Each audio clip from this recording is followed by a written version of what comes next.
So, okay, for GLTE modem,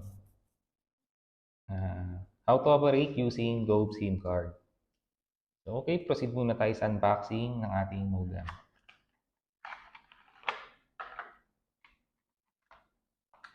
So, meron siyang modem, manual. Ito po yung kasama sa ating box. So, okay, paliwanag ko lang kung ano po ba yung mga function, kung ano po yung mga interface nitong ating modem. So, ito yung modem, ito po yung kanyang Wi-Fi indicator and signal indicator. And ito po, tanggalin na natin. Dito po yung USB port. And also, slide down. Slide down natin. Yon. Slide down. Ayan. Dito po yung ating SIM slot. And ito po yung default Wi-Fi name ng ating device, which is itong SSID. Ito po yung Wi-Fi name. And 4G UFI D13. And for the Wi-Fi password is the Wi-Fi key. So, it's 12345678990. So, okay. So, yan. Proceed na tayo sa lagay ng ating SIM card. So, ito pong SIM card natin is Globe. Yan.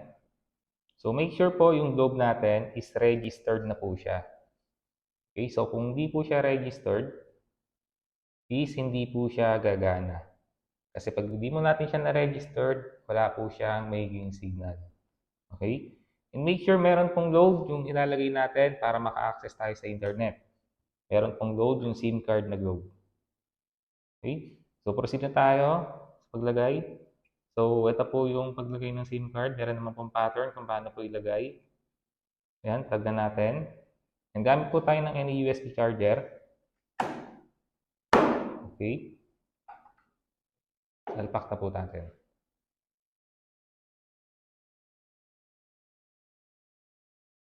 So, yan. Wait na lang tayo ng up to 5 minutes para mag-synchronize po yung ating modem.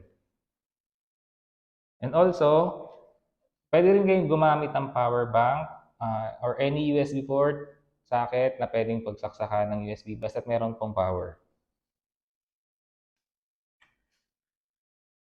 So, wait na lang natin mag-synchronize yung modem.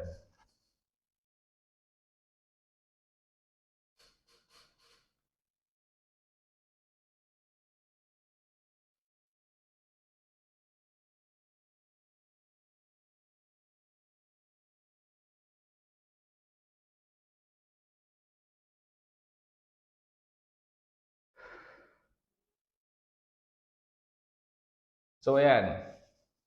Nag-synchronize na siya, meaning pag nag-color green na yung indicator niya, meaning established na yung connection ng Globe. Okay? So, meron na siyang signal. So, for the next step, connect na natin siya using our cellphone. Okay? So, punta tayo sa settings ng ating cellphone. Punta tayo sa Wi-Fi. And ito po yung Wi-Fi name niya kung makikita niyo. 4G UFI D13. Okay? So, makikita rin natin siya sa likod. Makita ko lang. So, ito, yung Wi-Fi name. 4G UFI D13. Yan. And ito po yung Wi-Fi password is 12345678990. So, we try to connect now.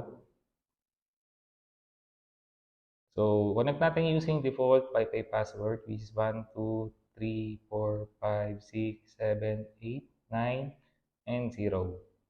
Click natin connect. So, yan. Connected na tayo. So, we try to natin mag-browse ng YouTube since connected na tayo. So, ito YouTube. So, tingnan natin mag-search any song.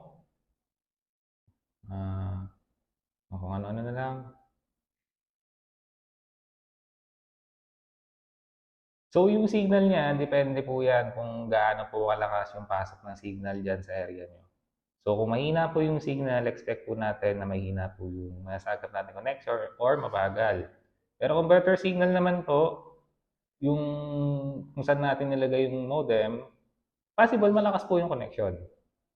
So, try tayo mag-browse or YouTube.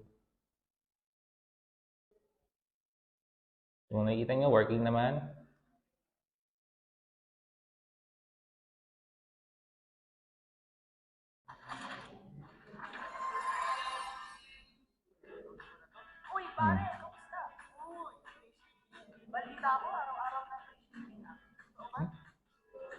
Skip ad natin. So, working naman siya sa YouTube. Try naman natin, Google.